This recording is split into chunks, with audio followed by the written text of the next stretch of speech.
What is up, guys? It is Heavy Dark, and today we're going to be reviewing... What is up, guys? It is Heavy Dark, and today we're going to be reviewing Area 51 for the PlayStation 2. Now, this game is near and dear to my heart. It is a game that I played a lot when I was a kid. It was one of the first rated M games that I ever played, and I had a ton of fun with it. So get ready for the review of Area 51 for the PlayStation 2. So first, we're going to be going over the gameplay, mechanics, and controls. Now, much like a lot of first-person shooters from this era, the aiming is not the best. You get a lot of spread whenever you're aiming at something, so for the most part, you have to just aim in the general direction. Now, the other thing that is very common with first-person shooters from this era is the sensitivity. The sensitivity is very difficult to adjust to. I personally had to turn down the sensitivity quite a bit because I was over aiming. I would see an enemy off to the left, and when I went over to them, I would overshoot and I would shoot past them. This was very frustrating. So when I turned down the aiming speed, the other issue that I ran into was that my character was not turning fast enough. So if an enemy popped up behind me, it would take me forever to turn around and actually get my crosshairs on them. And that was super frustrating. So to help mitigate this, zooming in definitely helps. Some weapons zoom in actually down the crosshairs and down the barrel of the gun, but most guns, when you zoom in, just has your character zoom his head super far in, just like a lot of other games from this era. The other thing that was very challenging was using the sniper rifle, because again, the aiming was so sensitive that a lot of the time, unless the enemy was standing still, it was almost impossible to shoot them. But that's just the way it was back then. There's a good variety of weapons in this game, from pistols to pulse rifles. And one of the things that I found out that is very similar to Halo is that the pistol is very powerful. I was able to kill most enemies in just 2 or 3 shots, which is absolutely insane. One of the other cool things about this game is that you do get dual machine guns and dual shotguns. So the way that this works is that if an enemy drops one of those weapons and you walk over it, you get a full clip of both of the weapon in your hand. When you have used one full clip, you will automatically drop the second one on the ground and go back to just having one. This is kind of cool. It's a little bit annoying that you can't just keep them or reload them. If you are using the shotgun and you go down to like 2 or 3 shots, you can't reload either one of them. You just have to keep on using it until you run out of ammo. Also, another cool thing is that the weapons, all of them have a secondary fire. For example, the pulse rifle, when you pull the secondary fire, it gives you a laser sight that shows you the trajectory of your bullets and how they're going to bounce off the walls. Another example is the shotgun, and if you pull the secondary trigger, it'll shoot both barrels at the same time, dealing a ton of damage. And that's just a few examples of some of the cool mechanics that are with this. One of the other things is you become a mutant. And what I mean by that is your character gets infected with some sort of virus, and you get superhuman powers that you get to use at certain parts of the game. You can go in and out of this mode, and it has a timer that slowly runs out. If you use the melee attack while you're in this mode, it will slowly start to regenerate. Also, if you find enemies that have been killed on the ground that were infected, you can harvest that energy to replenish your bar. So, games from this era do have a lot of quirks. And when you come from modern gaming, you notice these quirks a lot more. One of the quirks that I found was with the grenades. You get 2 types of grenades. And what ends up happening is you can hold 4 of each. But if you are using those standard grenades, you cannot switch to the other type. So if you want to use the other type, you have to use up all the ones that you currently have equipped, and then we'll automatically switch to the other style. This is just one of those things that somebody somewhere just didn't think that there should be a button in order to switch it, and you just kind of have to deal with it. Another thing that this game has is a scanner.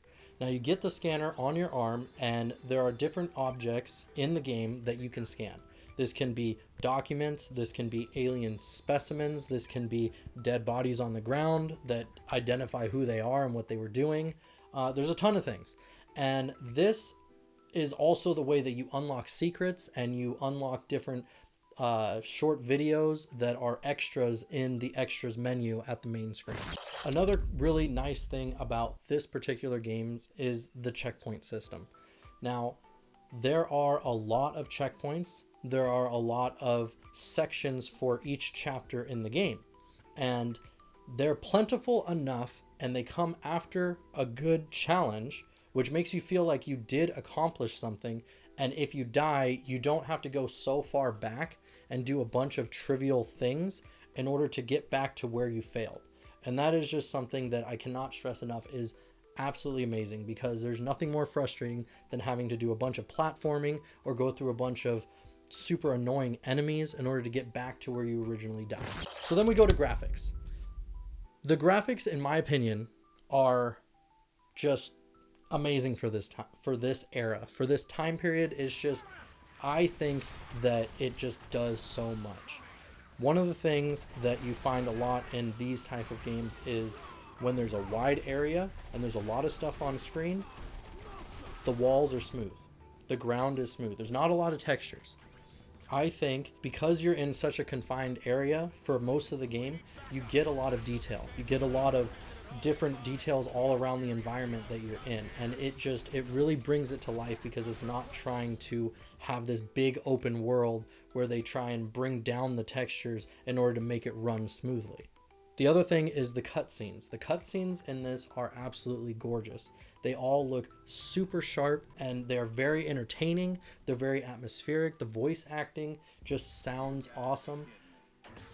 The one thing that I would criticize about that is there is a certain line, a certain mood, and certain kind of phrasing that the main character has later on in the game that is somewhat repetitive, and that can get a little bit annoying. One of the things that this game also has is some form of platforming. It's not much. Usually it's a bridge or a gap that you have to jump over. The puzzles are pretty simple. Most of them are finding keys or killing a certain enemy or bringing an object to a door in order to unlock it, whether that's a head for scanning the eyes or a hand for scanning the fingerprints. But there is certain puzzles that you have to figure out. Some of them might be finding a certain hallway that you didn't notice has a door open now, or finding a hatch on the ground that's open and you have to go and crawl under to get into the next room. So there are some puzzles that you can't progress unless you figure them out, but for the most part, this is point A to point B, kill everything in between. And the last section, and probably the most important section that I feel, is funability. This game is fun. I love this game. It is atmospheric. There's certain jump scares that actually kind of got me when I was in a super dark room, had the volume all the way up. This brings back so much nostalgia for me personally, but the game is so well made that I think that everybody should experience it. I think that the voice acting is amazing. The sound is amazing. The guns, they made an effort to make these guns in particular as realistic as they possibly could for the time. They put a lot of emphasis on making them realistic, and they did a really great job. The fact that this involves extraterrestrials, aliens, monsters, viruses, mutants, all this stuff, all packaged together, it is just, it's such a great experience. It's like you're playing out a movie almost. It's so good. I think that everybody should try it out. So I was able to beat the game in about 10 to 12 hours, I'd say. I was playing at a pretty good pace. I wasn't trying to unlock everything. I wasn't trying to find all the secrets, but I did unlock quite a few of them along the way. I'd say if you were going to try and 100% this game, it would take you about 15 to 20 hours. And that leads me into my last point, which is the cost to fun analysis. All right, so should you buy this game? Yes, I think you definitely should. It's fun, it's intriguing, it looks really good, and it's totally worth the $24 that it cost to buy. Now, it does not have a lot of replay value. I'll give it that. It does have a harder difficulty that's unlocked after you beat it, but it's more or less the same game. You can try and go 100% and catch all and find all the secrets, but for the most part, you're going to play this once and then you're done. So would I recommend this game? Absolutely. Looks great, plays nice, not that expensive. It is a great retro experience that I guarantee you will remember for a very long time. And I'm going to give this one an 8 out of 10. I'm Heavy Dark. Thanks for watching my review. Catch you on the next one. Thank you all for watching. I really appreciate it. And if you guys have any recommendations for any PS2 games that you'd like me to review and try out, please leave them in the comment section below. If you like and subscribe, I'd very much appreciate it. This took a lot of time and effort, and I just appreciate any support that you guys can give. Thanks, and have a great day.